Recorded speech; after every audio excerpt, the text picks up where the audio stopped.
kaya ay mararamdaman.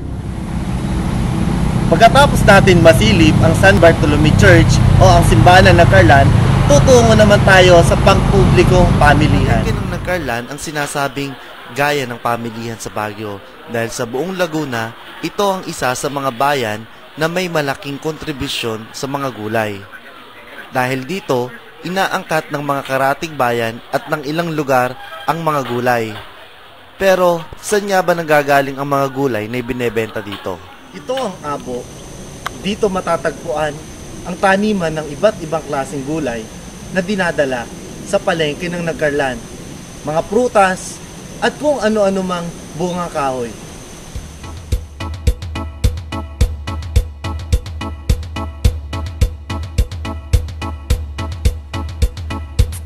Ito ang abo, ang malawak na taniman ng iba't ibang klase ng gulay gaya ng kamatis, talong, sibuyas at marami pang iba.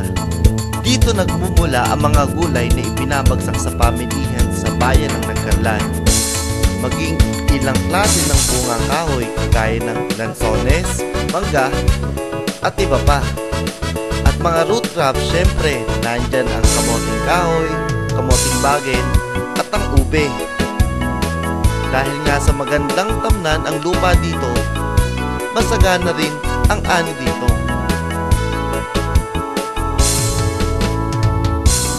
Bukod sa abo, ang gulay na dinadala sa palengke ng Nagcarlan ay nagmumula rin sa tuktok ng mga unahaw. Doon sa bahaging iyon ay nagtatanim at nag-aani ng iba't ibang klaseng gulay. At ibinababa ang mga nasabing inaning gulay gamit ang matibay na bakal na ito na pinagagana ng isang modelo at modernong makinarya. Tapos natin malaman ang mga pinanggagalingan ng prutas at gulay. Pupunta naman tayo sa isang liblib at tahimik na lugar na lawa, ang Yambu Lake.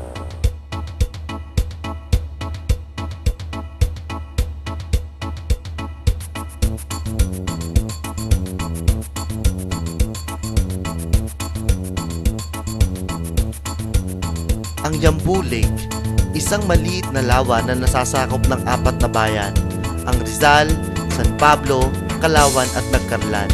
Nakakaayang pagmasdan ang kulay berdeng tubig at napapalibutan ng mga punong kahoy na nakapagpapatingkad ng imahe ng isang larawan na magbibigay ng kahulugan sa salitang kalikasan.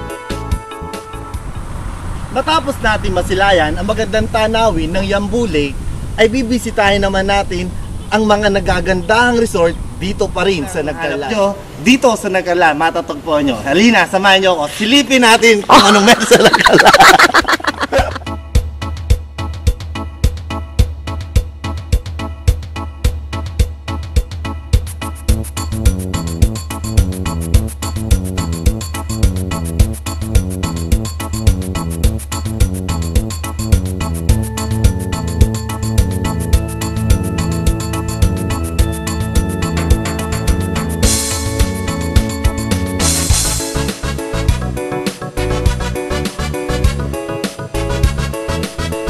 Hindi alam ng karamihan na maliban sa magagandang tanawin at malamig na panahon sa Nagcarlan, ay meron din ditong magagandang mga resort. Gaya ng Villa Gregoria na ang pangunahing atraksyon sa resort na ito ay ang kanilang malinis at napakalinaw na swimming pool na may mga slides. Bawat pool dito ay running water na paliligiran ng mga halaman at matataas na puno. Para ka talagang nasa isang mamahaling resort sa ibang bansa. At ang mga cottages dito at rooms ay kayang-kaya ng bulsa. Swak na swak ang resort na ito para sa mga gustong magbakasyon dito. Isama nyo pa ang inyong pamilya, barkada o ang inyong kasintahan. Isang perfect place para makapag-enjoy.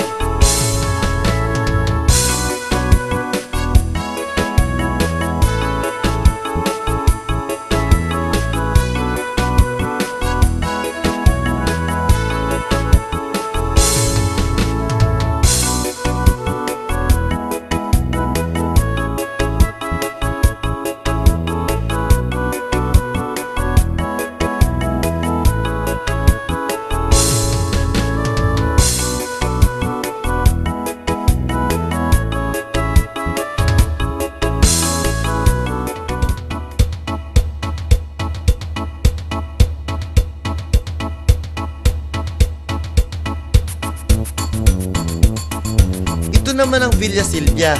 Ang unang nakatawag pansin sa akin dito ay ang kanilang slide na mahigit 20 metro ang haba at may iba't ibang kulay na halaman na nakatanim sa iba't ibang parte ng resort na ito.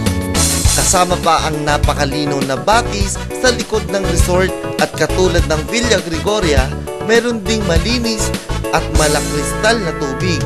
At tunay ngang kaaya-aya ang resort na ito dahil Murang cottages at magarbong rooms dito.